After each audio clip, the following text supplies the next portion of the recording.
জাহান্নামের আগুন পেছাতে থাকবে যে না, এই পানির সামনে আমার অস্তিত্ব টিকিয়ে রাখা সম্ভব না, কারণ এই পানি আমার আল্লাহর জন্য বের হয়। যে পানিটা আমার আল্লাহর জন্য বের হয়, ওই পানিটারও এত দাম যে জাহান্নামের আগুন ওই এক ফোঁটা চোখের পানি বহন করার মতো ক্ষমতা। আর আমি আমার চোখের পানিগুলো কোথায় শেষ করে দিই? পাস করতে পারলাম না, 3 দিন কাঁদি, বাবা মারা গেছে পরে 1 সপ্তাহ কাঁদি। আর আল্লাহ যে আমার চোখের পানিগুলো এত দাম দেয়, এত মূল্যায়ন করে, দোয়া করলে আমার চোখের মধ্যে আর পানি আসে, খালি বাড়ির কথা মনে চলে আসে, মন চলে আসে। অথচ আমরা জানি আরশে আজিমের নিচে ছায়া পাওয়ার জন্য, চেয়ারটা পাওয়ার জন্য কি যোগ্যতা লাগে?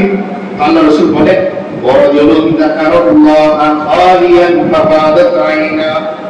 ও আমার উম্মতেরা, আরশে আজিমের ছায়ায় বসার জন্য বড় মুফতি হওয়া লাগে না, বড় মুহাদ্দিস হওয়া লাগে না, মুফাসসির হওয়া লাগে না, খতীব, মুয়াজ্জিন, ইমাম হওয়া লাগে না, বিসিএস পাস হওয়া লাগে না, ডাক্তার হওয়া লাগে না, বড় শিক্ষিত হওয়া লাগে না। বান্দা একটা জিনিস লাগে, কোন এক রাতে তুমি ঘরের কোনায় বসে যাও কিংবা মসজিদের কোনায় তুমি বসে যাও, আর চোখ বন্ধ করে 1 ফোঁটা পানি আমি আল্লাহর জন্য বের করে দাও। ও বান্দা, আমি আমার হাবিবের মাধ্যমে গ্যারান্টি দিলাম, যদি 1 ফোঁটা পানি তুমি আমি আল্লাহর জন্য বের করতে পারো, ও বান্দা, জাহান্নামের আগুন আমি আল্লাহ তোমার জন্য হারাম করে দিব। তো আল্লাহ তাআলা বলতেছেন, আল্লাহু সামিউন, আল্লাহ তাআলা সব কিছু শোনেন, আলিম, সব কিছু জানেন। তো আল্লাহ তাআলা আমাদের সকলকে আল্লাহকে চিনে আল্লাহর সাথে সম্পর্ক তৈরি করে আল্লাহর ভালোবাসা নিয়ে কবরে যাওয়ার তৌফিক দান করেন। আমিন। ওয়া আখিরু দাওয়ানা আলহামদুলিল্লাহি রাব্বিল আলামিন। আমরা সবাই দুরূদ শরীফ পড়ে আমরা দোয়া করব। যেহেতু আমরা মাত্রই শুনলাম যে চোখের পানি আল্লাহর কাছে বড় দাম, তাই একটু কষ্ট করে হলো আল্লাহ রাসূল সাল্লাল্লাহু আলাইহি ওয়াসাল্লাম বলেন, ফাইল্লাম তাবু ফাতাবাহু, যদি কান্না নাও আসে একটু ভান করো, আল্লাহ দেখো আমার বান্দাটা আমার সঙ্গে কাঁদতে চায়। অনেক বাচ্চা আছে দেখবেন কানলে চোখে পানি আসে, আছে এরকম বাচ্চা, কিন্তু ও যখন মুখটা শুধু ভেঙে দেয় ওর বাবার সঙ্গে সঙ্গে ওরে করে নিয়ে বাবাকে ধরে। আমি যদি আমার আল্লাহর সামনে চোখে পানি নাও আসে তবু একটু কান্নার ভান করি, বলি ও আল্লাহ চোখে তো পানি আসে না কিন্তু কাঁদতে ইচ্ছা করে আপনার।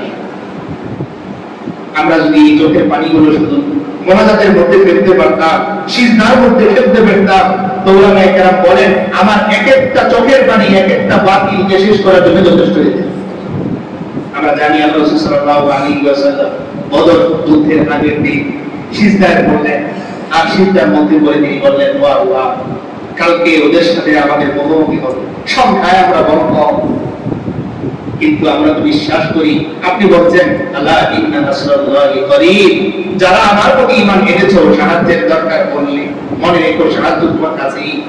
তো তিনি সিজদায় পড়ে সাহাবীদের নিয়ে সবাই মিলে চোখের পানি ফেললেন, আর এই চোখের পানির অবস্থা এরকম হলো সংখ্যায় 2 গুণ 3 গুণ বেশি হওয়া সত্ত্বেও বিজয়ের পতাকা তারা নিয়ে আসলেন, মুসলমান সাহাবায়ে কেরাম নিয়ে এসেছেন।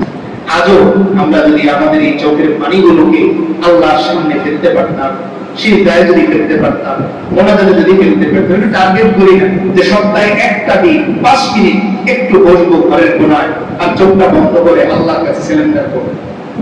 সিলেন্ডার তো আমরা করি, দুনিয়ার মানুষের কাছে ভুল করার পরে সিলেন্ডার করি, হাতে ধরি, ভাই ভুল হয়ে গেছে আর করবো আর হবে।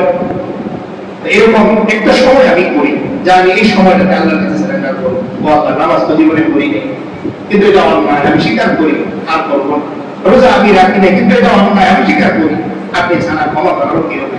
আমরা গত সপ্তাহে দোয়ার মধ্যে জুমাতে বলছিলাম যে আল্লাহ দোয়া শিখাচ্ছেন, ওয়া ইল্লাম তাগফির লানা